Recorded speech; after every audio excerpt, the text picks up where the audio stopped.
Hello and welcome to AutoToday. My name is Dipayan and you're joining us at the Thailand circuit to test ride a brand new motorcycle. This is the RTR 310 Freestyler and it's based on the RR 310.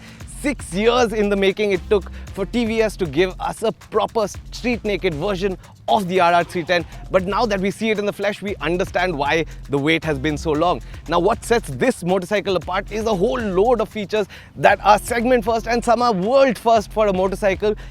And of course, there's this really cool styling. So we're going to ride this motorcycle on the track and in the city and tell you exactly what to expect from TVS's naked RR 310. So we're going to start with the features because TVS have thrown the kitchen sink proverbially at this bike and it's got a whole lot of features that set it apart. Now we'll start with the world's first feature and that is of course the climate control seats. Now these seats can both be heated and cooled, which I think is such a cool feature, especially if you're getting the RTR 310 to tour on. Now the seat itself is 800 millimeters and it can be adjusted by 10 millimeters up or 10 millimeters down, which means you have a range of about 790 millimeters to 810 depending on what suits your riding style. Right now it's set to the stock setting, which is 800, but we'll get more to that once I'm on the motorcycle and I'm talking about how it is to sit on and what the rider's triangle is really like. Now when it comes to the electronics under the skin of the motorcycle, that's where TVS have really set it apart. Now this gets traction control, ABS, it gets a 6-axis IMU which also feeds a lean sensitive traction control, a lean sensitive ABS, and guess what? It gets cruise control. Not just cruise control, it also gets cornering cruise control, which makes everything super tidy. Even if you are a novice rider, this motorcycle will keep you safe with that extensive electronic safety net. Now up front, of course, the lighting is all LED. We've explained to you that this motorcycle is very premium. This is a unique styled LED headlamp with, of course, the DRL running along the chin, which I think looks really cool. It's a little reminiscent of a certain Italian brand, Streetfighter, but I think on the RR 310, it fits the character. Now, another really cool thing on the front is the fully adjustable suspension that's adjustable for preload, compression, as well as damping. Now that I think is really cool, especially if you're going to spend some time on your motorcycle around the track, and even to dial in that road setting, adjustable suspension really makes all the difference. Now you also get a full color TFT display and TVS says it has the most connectivity of any bike in this segment, which means that you can connect your phone, you can connect your riding comm system as well as your GoPro, which makes it so very cool and makes it stand out even in a crowd of strongly competitive street fighters. Now the rear springs are adjustable too, but they're only adjustable for preload and compression, no damping control here. But I still think that's very cool, especially getting that riding position and that riding geometry that you like exactly right.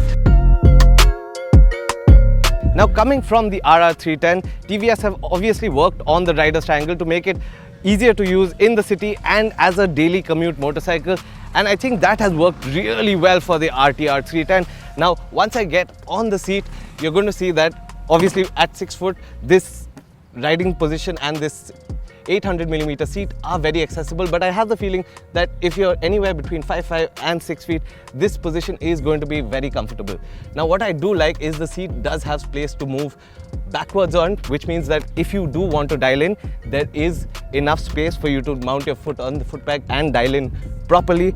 You can have your foot mounted upright on the foot peg as well as flat. So whether you're riding an upright position or you're absolutely dialed in, you have a very commanding position, and I think that is what TVS have gotten really right with the RTR 310, this duality of purpose.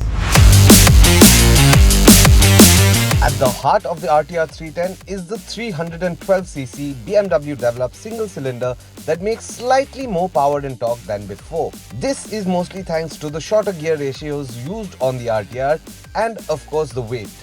Now this is a slightly double-edged sword. On the one hand, you get that explosive Street Fighter-esque grunty power delivery, but on the counter side, it takes an already buzzy engine and amplifies the high NVH. Vibrations start on the bar as low as 5000 RPM and then smoothen out towards the 9000 RPM red line. Unfortunately, that means that highway speeds for long hours will leave you buzzing. Another thing I noticed was the latency on the ride-by-wire throttle that was limited only to roll-offs, but that would leave you a little bit confused as you let go of the throttle and the bike keeps moving forward. Both of these slightly detract from an otherwise almost faultless motorcycle, and we're pretty sure that TVS will fix these glitches pretty early on in the product cycle, and the main bit is most of these things can be fixed via a software patch. Firstly, thank you so much for checking out our video review of the Apache RTR 310. If you like this video, please hit that like button. It means so much to us. And if you haven't already subscribed to the AutoToday channel, this is your chance to do that now. And now that you've done that, let's talk a little bit about the bike behind me, and that is the RTR 310. Now, what TVS have made as a street fighter is, I think, a lot more difficult than making a single purpose bike like the RR310. You see, the RTR has to be good on the track, it has to be good in commute, and it has to be a good touring bike. In fact, there are a couple of accessories that TVS have designed to make this bike more touring focused, and that means you're creating a motorcycle with 3 very individual functions, and it has to do it well. And I think the RTR, with the features that it has, with the adjustable suspension, with the huge electronic sweep at 2.43 lakhs is a massive deal. And then there are features on top of that we've never seen before, like pairing your GoPro, like the cooled seats. I mean, this is perhaps the most complete 310cc motorcycle out there right now. Thank you so much for watching. This is DD signing off.